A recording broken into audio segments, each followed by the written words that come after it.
Hello friends, जैसा कि आप जानते हैं CA IPCC मई 2016 के रिजल्ट्स आ चुके हैं और जयपुर राजस्थान से 14 स्टूडेंट्स ने ऑल इंडिया रैंक्स अटेन करी है। तो आज हम आपको मिलाने वाले हैं उन्हीं में से एक ऑल इंडिया रैंकर से और जानते हैं कि उन्होंने इसमें किस तरीके से सफलता प्राप्त करी। ये हैं ऑल इंडिया में 5th रैंक पाने वाले मिस्टर अमित ददीच, जिन्होंने फर्स्ट अटेम्प्ट में ही सफलता प्राप्त करी। 18 साल के अमित जयपुर के ही रहने वाले हैं और जयपुर से ही उन्होंने CA IPCC की तैयारी करी है।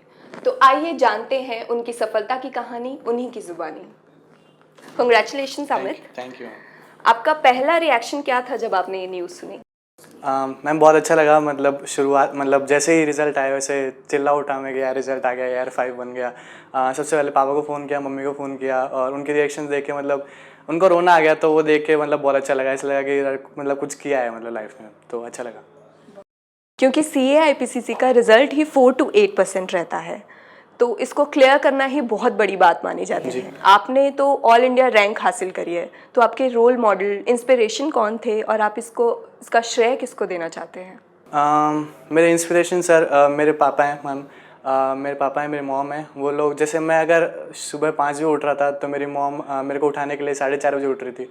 तो मेरे इंस्पिरेशन वो हैं। मेरी बहन है मेरी इंस्पिरेशन। वो रोज़ रात को भगवान को एक धमकी देती है कि अगर मेरे भाई का रिजल्ट अच्छा नहीं हुआ ना तो फिर देख लेना। तो वो लोग ये चीज़ छोटी छोटी चीज़ें इंस्पायर करती हैं मेरे को। आपने इसके लिए कितनी तैयारी की थी और कितने घंटे पढ़ते थे? तैयारी मैम हमारा कोर्स हो गया था लगभग मिड दिसंबर में। हमारा कोर्स पूरा हो गया था, तो उसके बाद में मेरे पास लगभग 4.5 मंथ्स थे।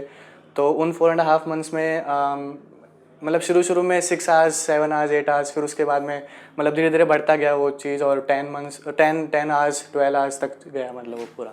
यह रिजल्ट आपके लिए कितना इम्पोर्टेंट है? बहुत इंपॉर्टेंट है मैम, क्योंकि ये एक स्टेपिंग स्टोन है। इससे आगे जाना है मेरे को। तो ये चीज़ ज़रूरी थी मेरे लिए, क्योंकि ये जब AR5 आई तो मेरे लिए बिग फोर्स का दरवाज़ा खुल गया। मैं अब डेलॉइट में आर्टिकलशिप कर रहा हूँ, तो इसी रैंक की बदौलत ही कर पा रहा हूँ। तो आई थिंक बहुत इंपॉर्टेंट है लाइफ में। कुछ अगर अचीवमेंट है, कोई मेरे से पूछे क्या अचीवमेंट है, तो अभी तक कुछ था नहीं मेरे पास कुछ बताने के लिए। तभी AR5 है, तो ये काफ़ी इंपॉर्टेंस रखती है मेरे लाइफ। क्योंकि आप CA फाइनल की तैयारी कर रहे हैं, तो सबकी एक्सपेक्टेशंस आपसे बहुत ज़्यादा होंगी। जी, एक्सपेक्टेशंस मैम अच्छी लगती है। अगर एक्सपेक्टेशंस लोग आपसे एक्सपेक्ट करते हैं तो इसलिए करते हैं क्योंकि लोग आप पे बिलीव कर रखते हैं कि ये बंदा कुछ कर सकता है, तभी वो आपसे एक्सपेक्ट करते हैं। तो एक्सपेक्टेशंस अगर प्रेशर होता है तो अच्छा लगता है, क्योंकि प्रेशर में ज़्यादा अच्छा परफॉर्म कर पाता हूँ। और वो आई थिंक अच्छा है मेरे लिए कि प्रेशर अगर लोग एक्सपेक्ट करेंगे तो मैं ज़्यादा अच्छा परफॉर्म कर पाऊँ। हमें पूरा यकीन है कि CA फाइनल में भी आप ऐसा ही कीर्तिमान बनाएंगे। So all the best for that. And इस दौरान आपको किसने मार्गदर्शन दिखाया? आप किसको थैंक यू बोलना चाहते हैं? मैम मैं सबसे पहले थैंक यू हमारे इंस्टीट्यूट के director Shri RC Sharma sir को बोलना चाहूँगा, क्योंकि उन्होंने ही मोटिवेट किया। हम लोग रैंक के बारे में सोचते भी नहीं शायद। जैसे ऑर्डिनरी स्टूडेंट्स का होता है कि बस पास होना है यार, बस पास होना है, फर्स्ट अटैम्प्ट में पास हो, बस वहीं तक सोच रह जाती है। रैंक तक सोच इसलिए क्योंकि RC शर्मा सर ने हमें मोटिवेट किया।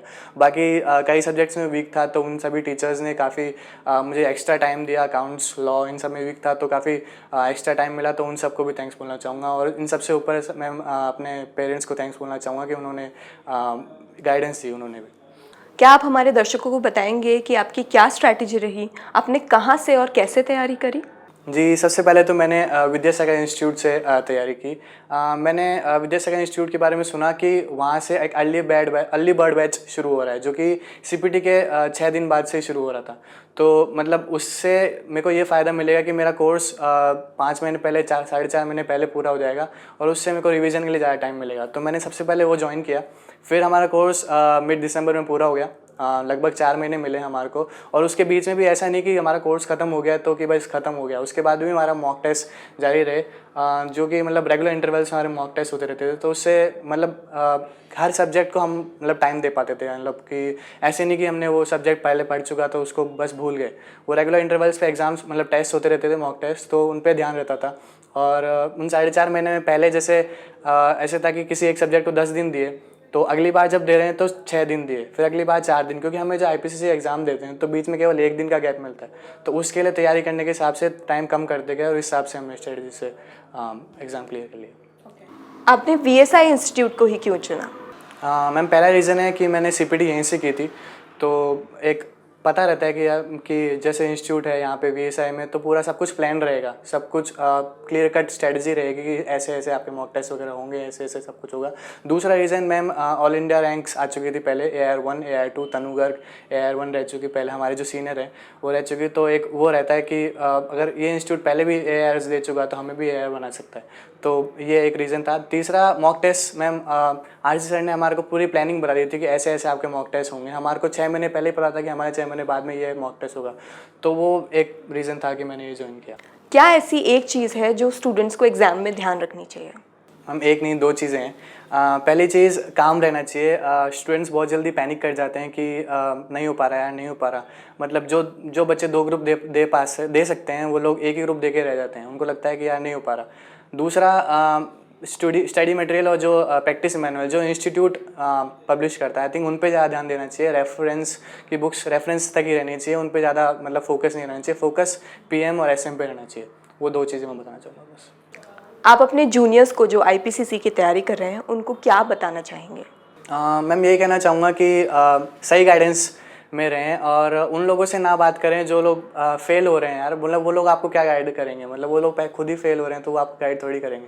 तो आपको गाइडेंस अच्छे लोगों से लेनी चाहिए, समझदार लोगों से लेनी चाहिए, और जो लेटेस्ट जो चीज़ चल रही है उन पर ज़्यादा ध्यान देना चाहिए। और जैसा कि मैंने पहले भी कहा, PM और SM पे ज़्यादा ध्यान देना चाहिए बस, और काम रहो यार।